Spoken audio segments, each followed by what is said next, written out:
اردن میں 2 فوجیوں کی ہلاکت کے بعد امریکی حملے تیز۔ ایران میں حاجی آباد، قشم، بندر عباس اور جزیرہ کیش پر شدید بمباری۔ سرک شہر میں میزائل گرے۔ ایرانی واچ ٹاور، فضائی دفاعی نظام اور ڈرون مراکز نشانہ۔ سینٹ کام کا پاسداران فورس کو نشانہ بنانے کا دعویٰ، کہا تازہ کارروائی اردن میں امریکی فوجیوں پر حملے کا جواب ہے۔ پاسداران انقلاب کا احواز اور بوشہر میں 2 امریکی MQ-9 ڈرون تباہ کرنے کا دعویٰ۔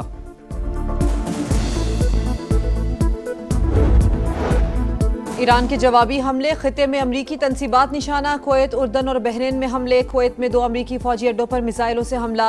الودیری کیمپ کے اسلحہ ڈپو میں آگ بھڑک اٹھی۔ علی السالم ایئر بیس پر پیٹریاٹ اور ریڈار پر بھی حملے۔ کویت میں پھر سائرن بج اٹھے، دفاعی نظام فعال۔ بحرین میں ایک بار پھر سائرن بج اٹھے۔ اردن میں امریکی شہر عقبہ کے ہوائی اڈے اور بندرگاہ جانے سے گریز کریں۔ امریکی سفارت خانے نے ایڈوائزری جاری کر دی۔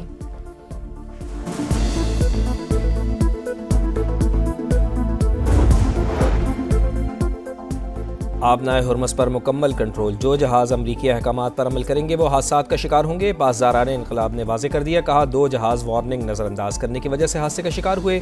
2 جہازوں نے وارننگ ملنے پر ہرمز سے گزرنے کا ارادہ ترک کیا۔ صرف وہی راستہ محفوظ ہے جو ہم نے مقرر کیا ہے۔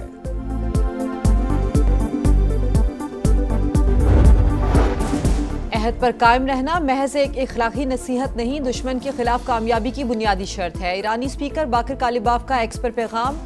خاتم الانبیاء مرکزی ہیڈ کوارٹر کے سربراہ میجر جنرل علی عبداللہی نے کہا کہ امریکہ جنگی مجرم، غدار اور فریبی ہے۔ دشمن کی کسی بھی جارحیت کا تباہ کن جواب دیا جائے گا۔ ایران نے امریکی میزائل دفاعی نظام کا توڑ نکال لیا۔ میزائل انتہائی درستگی سے اہداف کو نشانہ بنا رہے ہیں۔ روسی میڈیا کے مطابق نئے میزائل ہدف تک پہنچنے سے پہلے راستہ تبدیل کرتے ہیں۔ پینٹاگون ایران کی نئی میزائل صلاحیت پر تشویش میں مبتلا۔ وال سٹریٹ جرنل نے دعویٰ کیا ہے کہ روس نے ایران کو حساس انٹیلیجنس معلومات دیں۔ ایران پر جہنم کے دروازے کھول دو، ٹرمپ کا امریکی فوج کو حکم۔ نیو یارک پوسٹ سے گفتگو کرتے ہوئے امریکی صدر نے کہا، تہران ڈیل پر عمل نہیں کر رہا تو ہمیں بھی کوئی فکر نہیں۔ ایران کو کبھی نیوکلیئر ہتھیار حاصل کرنے نہیں دیں گے۔ اردن میں امریکی فوجی کی ہلاکت افسوسناک۔ اہلکار ایران کو جوہری ہتھیار حاصل کرنے سے روکنے کی کوشش میں جان سے گئے۔ امریکی وزیر جنگ پیٹ ہیگسٹ بولے، فوجیوں کی قربانی سے امریکہ کا عزم اور مضبوط ہوا ہے۔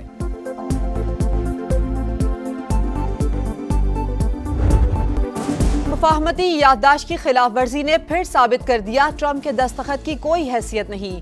امریکہ کو ناقابل فراموش سبق سکھایا جائے گا۔ ایرانی سپریم لیڈر مجتبی خامنہئی کا 2 ٹوک پیغام، کہا دشمن خود کو مزید بڑی رسوائی سے دوچار کرنے کی کوشش کر رہا ہے۔ صدر مسعود پزشکیان بولے، قومی اتحاد اور سپریم لیڈر کی رہنمائی ہمارا سب سے بڑا سرمایہ ہے۔ موجودہ حالات میں اختلافات اور تقسیم سے گریز کامیابی کی کنجی ہے۔ نائب وزیر خارجہ کاظم غریب آبادی کا بھی واشنگٹن پر خلاف ورزیوں کا الزام۔ امریکی فوجیوں کو معلوم ہوتا کہ حملہ اتنا شدید ہوگا تو وہاں سے فرار ہو جاتے۔ ایرانی قومی سلامتی کمیٹی کے چیئرمین ابراہیم عزیزی کا بیان، کہا دانشمندی اور ثابت قدم رہبر اعلیٰ نے امریکہ کو ناقابل فراموش سبق سکھانے کا کہا تھا۔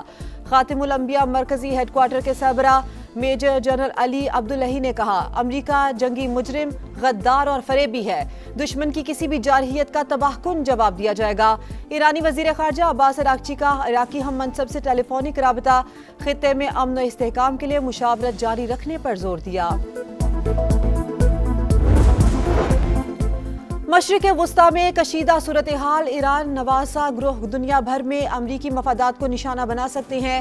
امریکی محکمہ خارجہ کا عالمی سیکیورٹی الرٹ جاری، دنیا بھر میں اپنے شہریوں کو محتاط رہنے کی ہدایت کر دی۔ دنیائے فٹ بال کا نیا حکمران کون؟ فائنل کاؤنٹ ڈاؤن، انتظار کی گھڑیاں ختم ہونے کو فیصلہ کن معرکہ آج رات 12 بجے ارجنٹینا اور اسپین کے درمیان ہوگا۔ میسی کی دھمال یا یمال کا ہوگا کمال؟ سب کی نظریں دونوں سٹارز پر۔ ارجنٹینا نے ٹائٹل جیتا تو دفاع کرنے والی تیسری ٹیم ہوگی۔ 64 سال میں کارنامہ سر انجام دینے والا پہلا ملک بن جائے گا۔ اسپین 16 سال بعد چیمپئن بننے کو بےتاب۔ فاتح ٹیم $5 کروڑ کی حقدار۔ پہلی بار چیمپئن ٹیم کو ٹرافی اور میڈل کے ساتھ خصوصی انگوٹھیاں پہنائی جائیں گی۔ امریکی صدر ڈونلڈ ٹرمپ بھی فائنل دیکھیں گے، چیمپئن ٹیم کو ٹرافی پیش کریں گے۔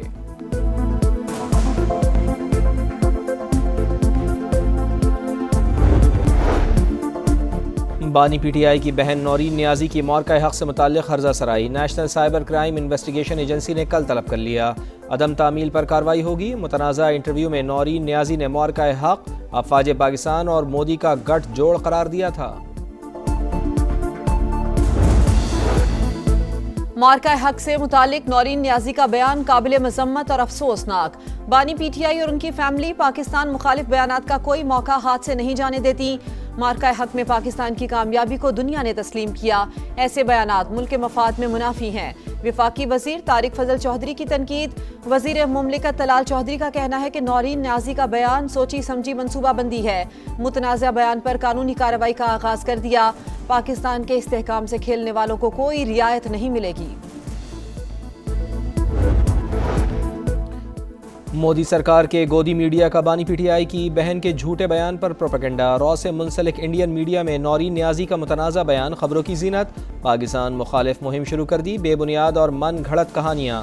نورین نیازی پہلے بھی بھارتی میڈیا پر پاکستان اور ملکی سلامتی کے اداروں کو نشانہ بنا چکی ہیں۔ اٹوٹ رشتوں لازوال محبتوں کی تجدید کا دن۔ کشمیری آج بھی یک زبان۔ کشمیر بنے گا پاکستان۔ دنیا بھر میں مقیم کشمیری آج یوم الحاق پاکستان منا رہے ہیں۔ 19 جولائی 1947 کو اس وقت کی کشمیری قیادت نے مشترکہ قرارداد کے ذریعے پاکستان سے الحاق کیا۔ بھارتی ظلم و ستم کے باوجود کشمیری اپنے موقف پر ثابت قدم۔ تیسری نسل اپنے اجداد کے خواب کو تعبیر دینے کے مشن میں مصروف ہے۔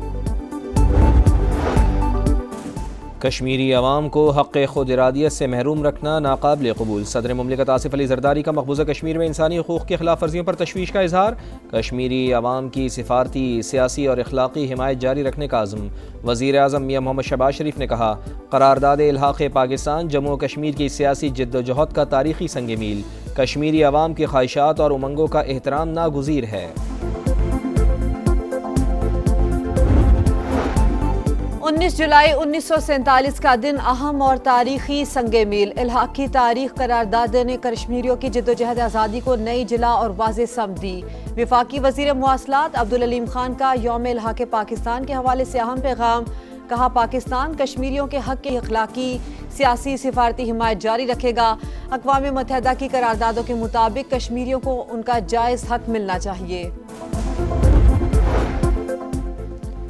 مونسون کے نئے اسپیل کی انٹری۔ آج سے 25 جولائی تک گرج چمک کے ساتھ بارشوں کی پیشگوئی۔ خیبر پختونخوا میں بادل جم کر برسے۔ ہری پور اور اطراف میں موسلادھار بارش۔ ندی نالوں میں طغیانی۔ نشیبی علاقے زیرآب۔ سڑکیں دریا بن گئیں۔ شہریوں کو مشکلات۔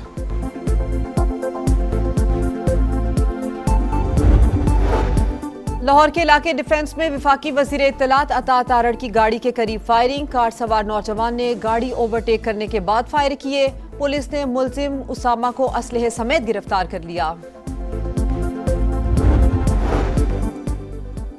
کراچی میں منگو پیر کی نجی ہاؤسنگ سوسائٹی سے بچے کا مبینہ اغوا۔ سی سی ٹی وی فوٹیج منظر عام پر آ گئی۔ بچے کو موٹر سائیکل سوار کے ساتھ جاتے ہوئے دیکھا جا سکتا ہے۔ مقدمہ درج۔ ملزمان کی تلاش جاری۔ ایسٹونیا میں موٹر ریلی کے دلچسپ مقابلے۔ فن لینڈ کے سامی پایاری نے تیسرا مرحلہ جیت لیا۔ اولیور سولبرگ پر برتری۔ پہلی ورلڈ ریلی چیمپئن شپ جیتنے کے قریب پہنچ گئے۔